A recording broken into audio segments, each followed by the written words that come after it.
Hey, AID candidates, this is Brandy, and I am going to show you a couple of things and hopefully maybe get you in the right track or direction on doing some research for the companies that you are going to be interviewing with.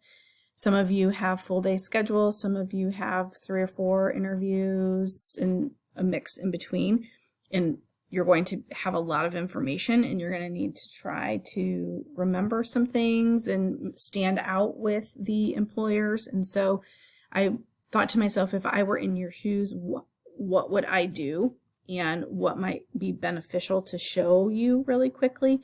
And so if I were doing what you are about to do later on this month and meeting with all of these different firms, I would create some sort of a document, whether that's in Google Doc, Word, Excel, doesn't really matter.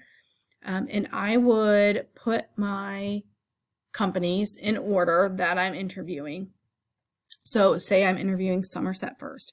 I would Google Somerset, I would get to their website, and I'm going to just hyperlink this so that I have it and I can continue to go back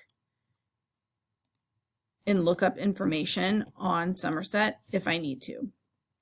I might dig a little bit into their mission, their vision, their values, if they have pages like that, home, what we do, who we serve, about, maybe a little bit about their story.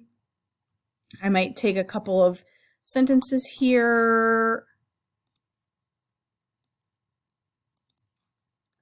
Also, maybe a couple of sentences from like news articles, some things about what they actually do, right? Advisory, tax, audit, making sure you can speak about the things that the different firms do and the clients and customers that they work with.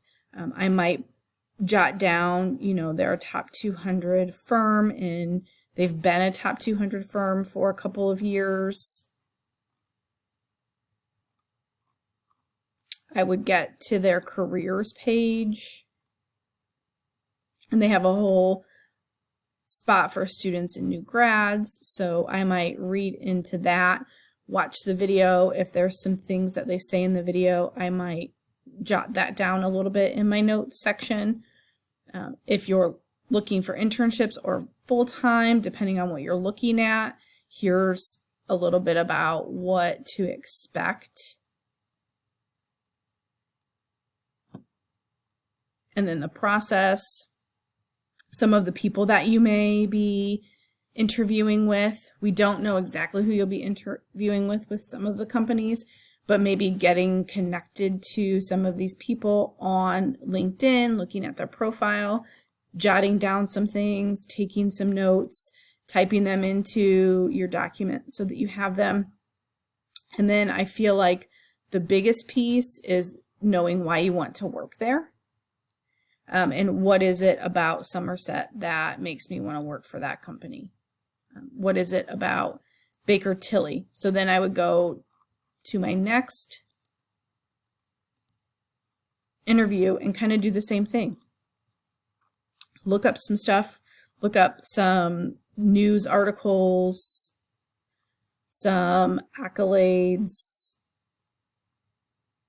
They have a podcast series, so maybe find something about that, or listen to an episode so that you are prepared to be knowledgeable about that. What they do, industries they specialize in. You can also look for services, professionals, so that you can get to know or seek out some of these people on LinkedIn as well, and then get to their job page, their careers page, and then you can see the types of internships that they are offering for the summer of 2022. You can filter. You don't have to search for internship. You can search for full-time if you're searching for a full-time position. But a tax internship, you may take a peek at that and look at the types of things that they are doing within that role and what makes you excited about some of those roles. Gives an overview of Baker Tilly as well. And then link there as well so that you can go back to it and do a little bit more studying. So maybe have a couple of pages of notes or 1 page of notes per company if you want. So that way you can have those in order in the way that you interview, or you could have just 1 or 2 pages that you go through throughout the day that has some basic information that you can brush up on and sound like you've done a little bit of research on the company and know more about it than just it's an accounting firm that's here on accounting interview day.